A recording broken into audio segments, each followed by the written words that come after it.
The day my husband's wedding invitation arrived, I didn't cry. I just stared at the photo, at him smiling next to another woman, and realized he never went on a business trip. He went to marry her. My name is Evelyn Carter, and for 12 years I thought I was married to an honest man. We lived in a quiet neighborhood outside Portland, Oregon. Small house, white fence, the kind of life that looked safe from the outside. We had a son, Jacob, 6 years old, and a routine that felt unbreakable. Mark was the kind of man everyone liked, polite, responsible, the kind who remembered birthdays and brought coffee for coworkers.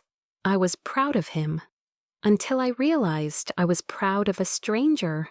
It started with a suitcase. 6 months, he said, a new branch opening in California. He told me it was a big opportunity, something that could change everything for us. I packed his things, slipped a note into the pocket of his shirt that said, "Come home soon, we miss you already." He kissed me once, kissed Jacob twice, and left with that same calm confidence that made me trust him completely. He called the first night, and the night after that. Every call ended the same way. "I love you, Ev. I'll be home before you know it." I believed him, because believing was easier than imagining the alternative. The first crack appeared 2 weeks later. He started missing calls. Once he said he was stuck in a meeting. Another time he said his phone died. By the 3rd week, his voice began to sound rehearsed, warm but hollow, like a recording that had been played too many times. I asked if we could video chat. He laughed softly. "Wi-Fi here is terrible," he said. "You don't want to see this hotel room anyway. It's a mess." That's when I noticed it, the background noise. Not traffic, not coworkers, not silence. It was laughter. A woman's laughter, soft, familiar, close. He hung up before I could ask. That night, I didn't sleep. I walked through the house in the dark, touching everything he'd left behind. His jacket, his watch, the half-empty bottle of cologne on the dresser. Every scent felt like a ghost. Every corner of the house whispered his name. The next morning, I told myself not to overthink it. He was working, he was tired, he loved us. That's what good wives do. We make excuses for the men we love. A week later, I opened our bank app and froze. 2 large withdrawals I didn't recognize. I called the bank. The teller said, "Your husband came in this morning." "He can't be there," I said. "He's in California." She hesitated. "No, ma'am, he was here, in person." And just like that, everything tilted. The world felt unstable, like the floor had shifted beneath me. I hung up and stared at the wall for a long time. Then I called his office. The woman who answered had a nervous voice. "I'm sorry, Mrs. Carter. Mark resigned months ago." "What?" "In March, he said he was taking time off to handle family matters." Family matters. Those words cut deeper than any blade, because I was his family, and I hadn't seen him in months. That evening, my friend Maya called. She'd known Mark since college. When she heard my voice, she went quiet. I told her everything, the trip, the missing calls, the bank. Then she whispered, "Evelyn, I saw him 2 months ago at a restaurant in downtown Portland." My hand trembled. "With who?" She paused. "A woman, younger, maybe late 20s. They looked close. He introduced her as his fiancée." For a moment, I couldn't breathe. Fiancé. The word echoed like a scream I couldn't let out. I asked, "Why didn't you tell me?" She said, You sounded so happy the last time we talked. I didn't want to hurt you." I hung up. I didn't thank her. I didn't say goodbye. I just sat there realizing that happiness had been the blindfold he'd tied over my eyes. Jacob asked that night if Daddy was coming home for his birthday. I smiled and said, "Of course he is." Because children deserve to believe in something, even when you don't. A week later, the envelope came, white, no return address, just my name printed neatly on the front. Inside was a wedding invitation, heavy paper, gold edges, elegant fonts, and his face, Mark, smiling beside a woman in a white dress. The date was last Saturday. I remember the exact feeling, not anger, not heartbreak. It was emptiness, a hollow silence that spread from my chest outward, filling every part of me. I stared at the picture until my vision blurred. Jacob's voice pulled me back. "Mommy, what's that?" I folded the card and said, "Just mail, sweetheart." He ran off, and I sat there, holding the envelope like it was proof of my stupidity, because that's what betrayal does. It doesn't just break your heart, it makes you question your own mind. That night, I opened the closet where his clothes still hung. The smell of his shirts hit me like a memory I didn't want. The suitcase I'd packed for him 6 months ago was still half empty. He never even took it. He never intended to come back. I poured myself a glass of wine, then another and another. By midnight, the glass was empty, but the pain was louder. I wanted to scream, to break something, to call him, and demand an answer. But instead I sat quietly, because silence was safer than hope. The next morning I called his mother. She sounded surprised to hear from me. When I told her about the wedding invitation, she went silent. Then she said, "That can't be true. He told me you two were fine. He said you were planning to move." "Move where?" "To California," she said softly. "He said you were joining him soon." I laughed, not because it was funny, but because lies that big need space to breathe. "He's not in California," I said. "He's here. He got married." She gasped. "Married?" "Yes, and he used my name to take out loans." She started crying. I didn't. I'd already run out of tears. That afternoon, I went to his old company. The receptionist looked nervous when she saw me.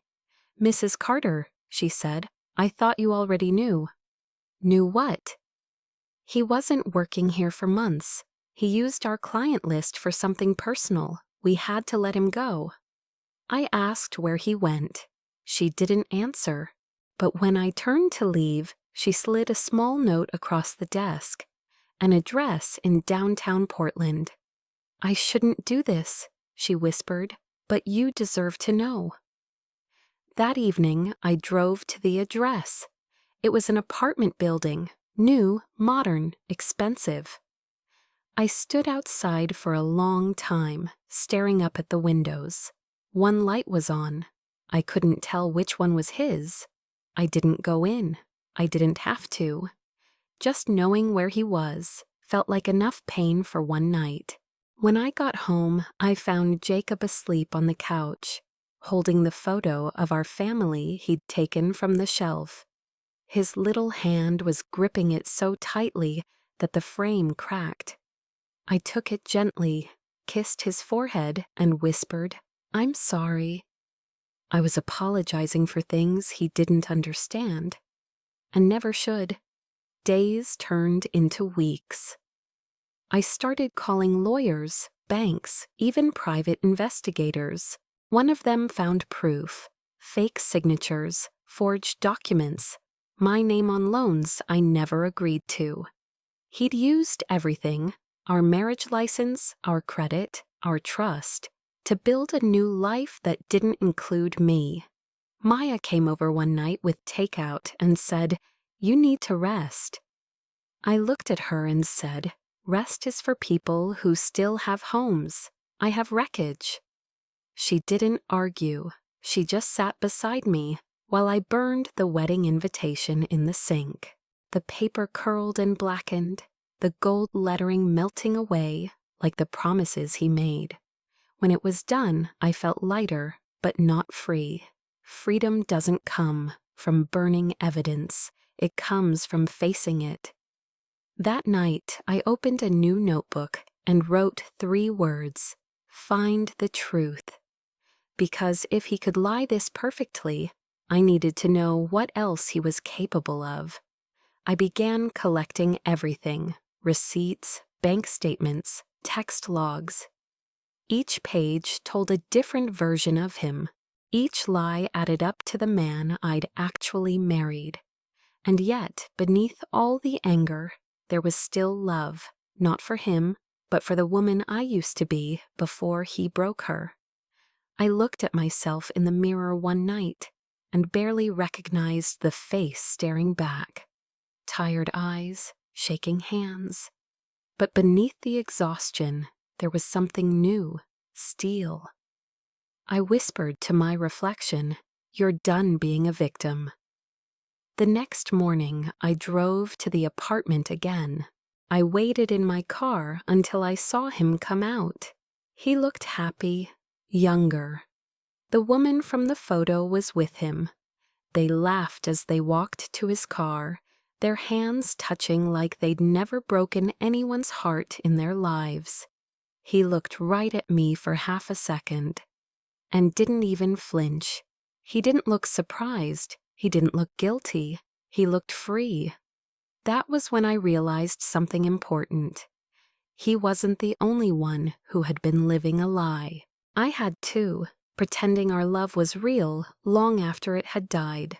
I started the engine, drove away, and didn't look back. Because sometimes the only way to take your power back is to stop asking why. By the time I reached home, I knew what I had to do. I called my lawyer, I called the police, and then I called my mother-in-law again. I told her, "I'm pressing charges." She whispered, "He's still my son." I said, "Then pray for him," because I won't. That night, as I tucked Jacob into bed, he asked again, "When is Daddy coming home?" I smiled softly and said, "He's not, sweetheart, but we are still home." Then I turned off the light and stood in the doorway, watching him sleep, wondering how a 6-year-old could look so peaceful when the world had just fallen apart. For the first time in months, I didn't cry, because tears are for the powerless, and I was done being powerless. I didn't know it then, but this was only the beginning. The moment when betrayal stopped being the end of my story and started becoming my proof of survival. When you spend enough time inside a lie, the truth doesn't come as a relief, it comes as a wound. The day I went to the police, I didn't go there for revenge. I went because I needed to know if I was crazy. The officer at the front desk looked young, maybe 25. He listened while I told him everything: the fake trip, the missing money, the loans, the wedding invitation. When I handed him the photo, he looked down at it, then back at me. He said, "Ma'am, this looks like a civil issue. You'll need a lawyer." A lawyer. The word stung. Like justice was just another service I couldn't afford. I left with the photo still in my hand. Outside, the wind was sharp, the kind that makes your eyes water even when you're not crying. I stopped by a law office on my way home. The nameplate said Harper and Dean, Family Law. The receptionist was kind. She led me to a woman in her 40s with red-framed glasses and eyes that looked like they'd seen too many heartbreaks to be surprised anymore. Her name was Ms. Dean. She let me talk. She didn't interrupt once. When I finished, she leaned back and said, "Mrs. Carter, I've seen this before. What your husband did, it's fraud. But it's also betrayal in its purest form. And those are two very different kinds of damage." I asked what could be done. She said, "Legally, you can file for divorce, sue for identity theft, and freeze your joint accounts. But emotionally," she sighed, "emotionally, that's a different battlefield." I looked at her and said, "I'm ready for both." She smiled sadly, like she'd heard that before from other women who thought they were ready. The paperwork started that week. Bank forms, affidavits, signatures. Each one felt like a funeral notice for a life that never really existed. I spent nights at the kitchen table sorting receipts, highlighting dates, comparing signatures.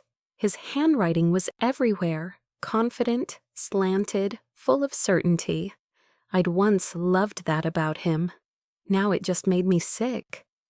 Maya stopped by almost every evening. She brought food I didn't eat and comfort I didn't ask for.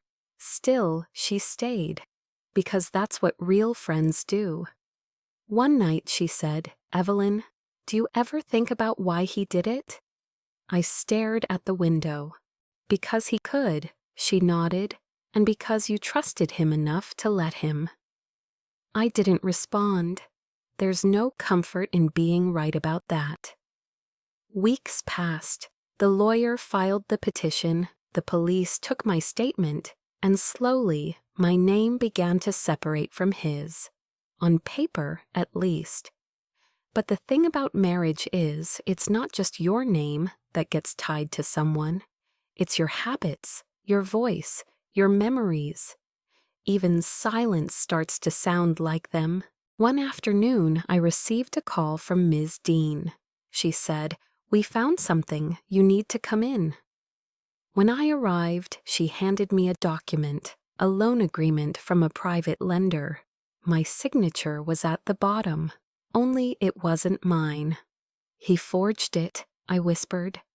"Yes," she said, "and he used it to borrow $60,000.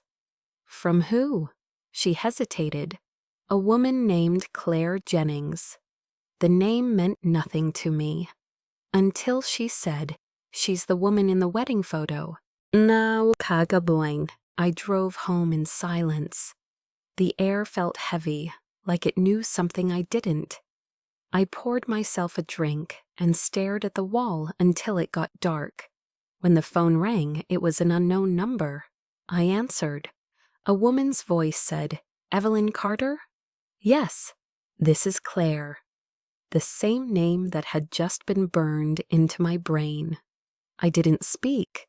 She said, "I think we need to talk." The next day, we met at a coffee shop downtown. She was younger than I expected, mid-20s, soft features, nervous hands. When she saw me, she looked like she wanted to disappear. I sat down. "So you're her," she nodded, "and you're his wife."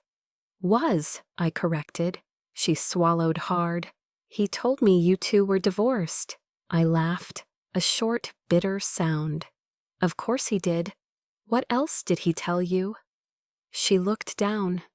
"That you cheated on him, that you took his money, that you made him start over, and did you believe him?" I wanted to. That's when I realized she wasn't my enemy. She was just another version of me, someone who'd believed his stories. I asked, "Why did you call me?" She said, "Because he disappeared 3 weeks ago, took the money and left. I thought maybe you knew where he was." I almost pitied her. Almost, but pity is just another form of weakness. I stood up. "Claire," I said, "you'll learn something important soon. When a man like that leaves, he doesn't vanish. He just starts rehearsing his next lie." She didn't stop me when I walked out. Maybe, because she already knew I was right. That night, I sat in Jacob's room, watching him sleep. His breathing was slow, steady. He had Mark's face, the same jawline, the same stubborn chin. I wondered what I would tell him when he was old enough to ask why his father never came home. Maybe I'd say, because some people love the idea of a family more than the work it takes to keep one. Or maybe I wouldn't say anything at all. Before bed, I checked my email. A new message, no sender name, just a subject line. You won't find me. Inside was a single sentence. You should have known when to stop digging. There was no signature, but I didn't need one. He knew I'd gone to the police. He knew I was building a case. And now he wanted me to stop. I closed the laptop and sat in the dark. I wasn't afraid. I was past fear. Fear ends when you have nothing left to lose. By the next morning, I had a plan. I went back to Ms. Dean's office. I want to press charges, I said. For what? She asked. For every lie he ever told. She smiled faintly. That's not how the law works. Then teach me how it does. For the first time in months, I felt alive. Not because I wanted justice, but because I wanted truth. The next step was gathering witnesses. Maya agreed to testify about seeing him with Claire. The bank confirmed the forged withdrawals. And I started keeping a journal of every memory that suddenly made sense in hindsight. Like the time he insisted on handling all our mail, or when he changed the password to our joint email, or when he stopped wearing his wedding ring, saying it felt tight. The clues had been there all along. I just didn't want to see them. That's the cruelty of love. It doesn't blind you. It convinces you the darkness is romantic. I used to think justice would feel like peace. It doesn't. It feels like paperwork, questions, and people. Trying to measure your pain in legal terms. Ms. Dean filed everything. Divorce, fraud, identity theft, restraining order. Each form required a story. Each signature demanded that I relive what happened, word for word, lie for lie. It was like pulling glass out of my skin and laying it on the table for strangers to examine. The investigator assigned to the case, Detective Harris, was polite in that procedural way. He asked about dates, transactions, witnesses. Then he said, "You'd be surprised how often this happens. The fraud, the double life. People reinvent themselves when they think no one's watching." I said, "Then maybe someone should start watching sooner." He smiled, not unkindly. "People don't want the truth until it's too late, Mrs. Carter." I didn't answer. He was right. Weeks turned into months. I went back to work at the library, part-time now, but it kept me busy. Every time I stamped a due date on a book, I thought about deadlines and endings, how they both come whether you're ready or not. Maya kept me sane. She checked in, helped with Jacob, reminded me to eat. Sometimes we laughed, which felt almost criminal, because laughter didn't belong in the ruins of my life. One afternoon, she said, "He's not going to win, you know." I looked at her. He already did. He got away with everything that mattered. She frowned. "You're still here? That's what matters." I wanted to believe her. A month later, the first court date arrived. I wore a black dress, not for mourning, but because it made me feel untouchable. Ms. Dean sat beside me, calm and unreadable. When Mark walked in, time stopped. He looked different, thinner, tanned. like someone who'd been living well while I was drowning. Claire wasn't with him. He walked to his seat without looking at me. The judge began the hearing. Documents were read, evidence presented, questions asked. My voice didn't shake when I spoke. I told the truth plainly, like describing a crime that happened to someone else. When it was his turn, he stood up and smiled. The same smile that had once convinced me to trust him with my life. He said, "Your Honor, this is all a misunderstanding. My wife is emotional. We separated before any of this happened." Separated. That word felt like acid. The judge asked for proof. He had none. But he kept talking, spinning stories about confusion, depression, how I'd misinterpreted things. He was so smooth that, for a second, I almost believed him again. Then Ms. Dean stood up. "Your Honor," she said, "we have bank records, witness statements, and handwriting analysis confirming the forgeries." She placed the evidence on the table. Mark's face changed. The charm cracked. He sat down slowly, hands clenched. The hearing didn't end that day. Cases like this never do. But something ended in me. The part that still wanted answers. I didn't need them anymore. The truth wasn't going to fix anything. It was just going to stop the bleeding. After the session, he approached me in the hallway. "Evelyn," he said, voice low, "you don't have to do this." I turned to him. "Do what?" "Destroy me."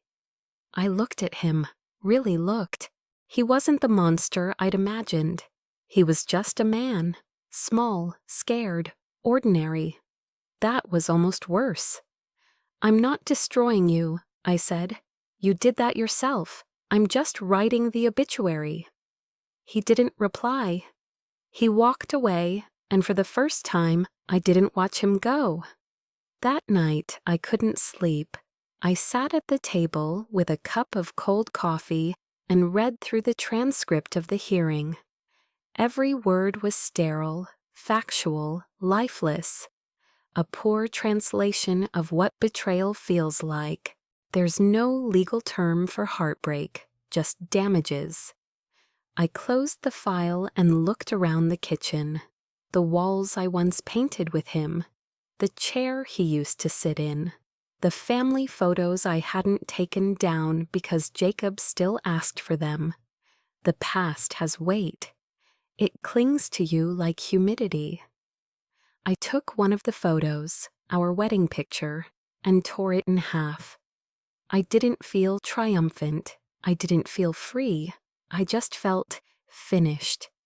The next morning, I found Jacob sitting by the window. He looked at me and said, "Mom, why do people lie?" I sat beside him. "Because sometimes the truth hurts more than the lie." He nodded slowly, like he understood. But no 6-year-old should have to. Days later, the court called. The judgment was in my favor. The loans were voided. The bank accounts frozen. He was charged with fraud. But when they tried to find him, he was gone. He disappeared again, just like before. Only this time I didn't chase him. "Ms. Dean said, "We'll get him eventually. They always make mistakes." I said, "Let him. Every lie finds its grave." At home, I packed the rest of his things into boxes, not out of anger, but ritual. Every folded shirt, every book, every trace, gone. I burned the last envelope that still had both our names on it. The smoke rose slowly, curling toward the ceiling like a ghost trying to leave. That night, I wrote one final entry in my journal. He taught me that love without truth is just debt, and I've finally paid mine off. I used to think fighting back meant yelling, breaking things, or getting even. But real fighting, the kind that saves you, happens in silence. In the moments when no one's watching, and you decide to stop being a victim. After the court case, people in town started talking. Whispers at the grocery store, pitying looks at the coffee shop. Everyone loves a story, especially one that isn't theirs. Poor Evelyn, they said. She seemed like such a devoted wife. Or worse, she must have done something to push him away. That's the thing about betrayal. It's contagious. It spreads guilt around until no one remembers who started it. I stopped going to the usual places. Instead, I walked by the river every morning before sunrise. The air was cold, sharp, and clean, like something that could burn the past right out of you. I would stand there, watching the water move, and think, everything flows, everything leaves. That's what I was learning to do, leave. At the library, people were kind in that careful way that made me feel like a museum exhibit. I kept my head down and worked, cataloged, filed, sorted. Some days I felt normal again, almost. Then a song or a smell or a phrase someone used would pull me backward into the life I'd lost. One afternoon, as I was shelving books, a man I didn't recognize stopped beside me. He said, "You're Evelyn Carter, right?" I nodded. "I read about your case in the paper. My ex-wife did something similar." I froze, not knowing what to say. He smiled, not pity, just recognition. "You'll feel better one day, not whole, maybe, but lighter." It was the first time anyone had told me something true without trying to fix me. The next few months were quiet. The investigation continued, but Mark was nowhere to be found. Claire sent me one email, short, apologetic, broken. She said she'd filed her own report after learning he'd taken money from her, too. Her message ended with, "I guess we both married a ghost." I didn't reply. There was nothing left to say. I spent more time with Jacob. He grew quieter, older somehow. Sometimes he'd ask simple things like, "Mom, do you think Daddy thinks about us?" And I'd tell him, "Maybe, but we don't need him to," because we didn't. We started cooking together, pancakes, grilled cheese, things he could mix with his hands. Laughter came back into the house in small doses, like sunlight sneaking through blinds. That's when I realized healing doesn't arrive, it seeps in. One night, Maya brought over a box of old photographs she'd found in her attic. She said, "You should look at these, see if you want to keep any." They were from college, me and Mark, younger, dumber, full of promise. We were laughing in every photo, like the future was ours to invent. I stared at one picture for a long time, him kissing my cheek, my eyes closed, believing it meant forever. Then I tore it in half and dropped it into the trash. Maya said, "You're finally doing it." Doing what? Letting him die. She was right. People think closure is an ending. It isn't. Closure is just the moment you stop asking why. A few weeks later, Ms. Dean called. She said, "There's an update. They've located him." My heart didn't skip. It stopped. "Where?" I asked. "In Arizona. He was arrested on a fraud charge involving another woman." Another woman, of course. Men like him don't change. They just change the audience. She said I might be called to testify again, this time in a criminal trial. I told her I'd be there.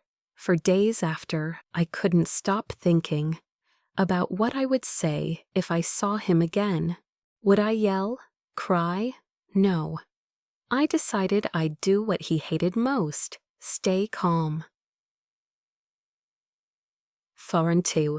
When the trial came, I flew to Arizona. The courtroom was colder than I remembered. He looked older too, his hair grayer, his confidence dimmed. When he saw me, he looked away first. That was victory enough. The prosecutor asked me to recount everything again. Our marriage, the lies, the forgeries. This time, I didn't feel small. I wasn't telling the story of what he did to me. I was telling the story of what I survived. When it was over, I left before the verdict. I didn't need to hear it. Guilt or not, my sentence had already been served.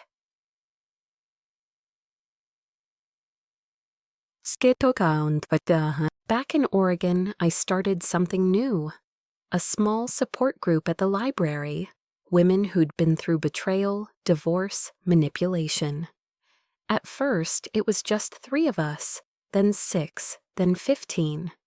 They came with stories heavier than mine, and for the first time, I felt useful. We called it the Second Life Circle, because that's what it was. A second chance at living after the first one collapsed. I told them we can't control who breaks us, but we can decide what kind of person rises from the wreckage.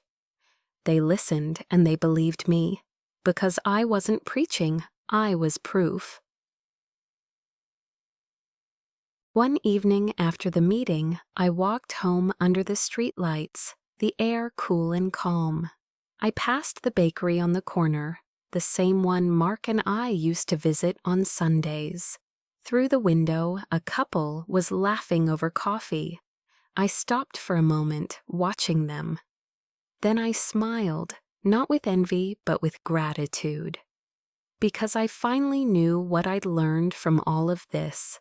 Love doesn't make you whole. It shows you where you're empty. And once you know that, you can start filling those spaces yourself. Fated. That night, I sat by Jacob's bed while he slept. His small hand curled into mine. I whispered, "You're safe now." Not because danger was gone, but because I finally was strong enough to face it. Then I looked at the empty space on my finger where my ring used to be. I didn't miss it. I didn't miss him. What I missed was the woman I'd been before him. The one who believed she could never survive being alone.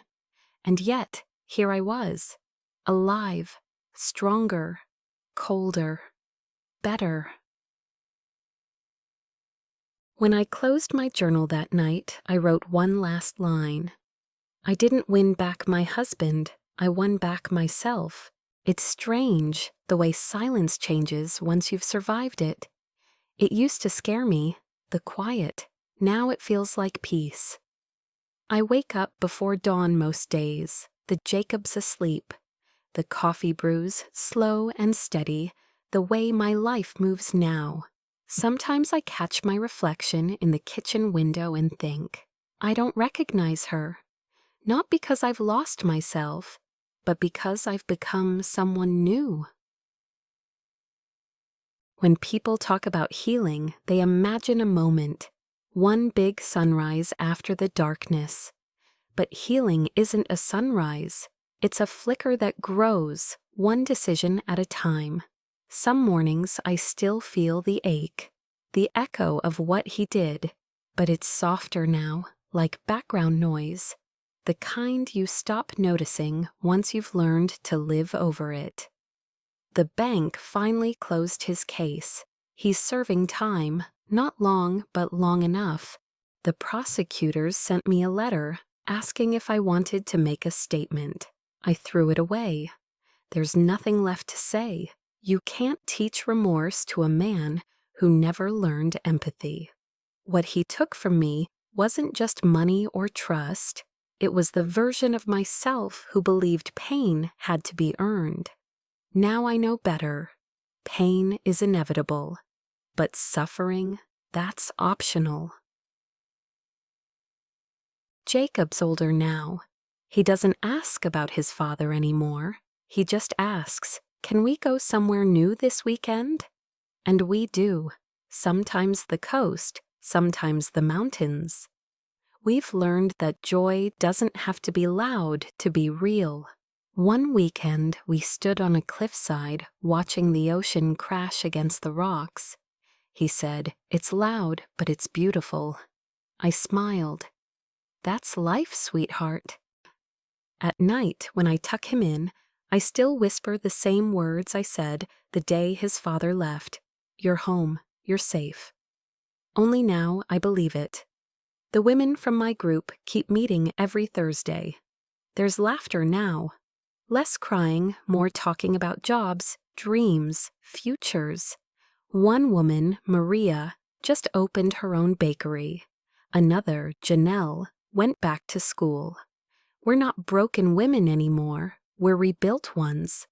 Sometimes new members arrive, nervous, lost, their hands shaking. I tell them what someone once told me. "You'll feel better one day.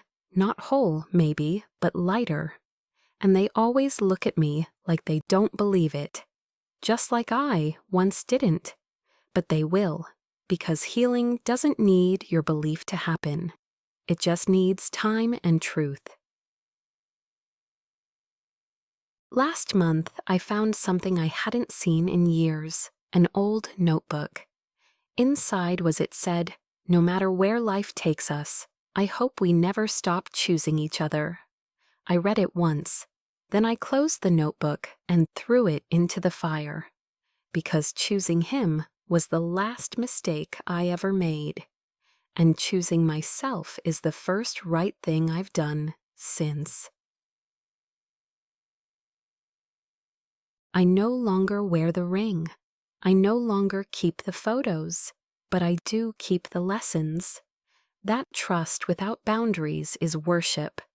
That forgiveness doesn't mean reunion. That survival isn't about staying alive. It's about staying yourself. Every scar I have now is proof that I've been both broken and rebuilt by my own hands. And I wouldn't trade that strength for the illusion of safety ever again. One evening, as the sun set through the kitchen window, Jacob looked up at me and said, "Mom, are you happy now?" I paused. I thought about every version of me that had cried, begged, doubted, and still kept going. Then I said, "Yes, baby, I am." And I meant it. When the night comes, I sit by the window with tea, not wine. I don't look for closure anymore. Closure is just the name we give the story we finally stop telling ourselves. Now I write new stories, not about betrayal, but about rebirth. About women who walked through fire and came out iron. About truth that doesn't destroy you, but remakes you. Because that's what I am now, remade. Not the woman he left, but the woman who survived him. And in the quiet of my own home, under the soft hum of the evening air, I whisper one last truth, not for him, but for me.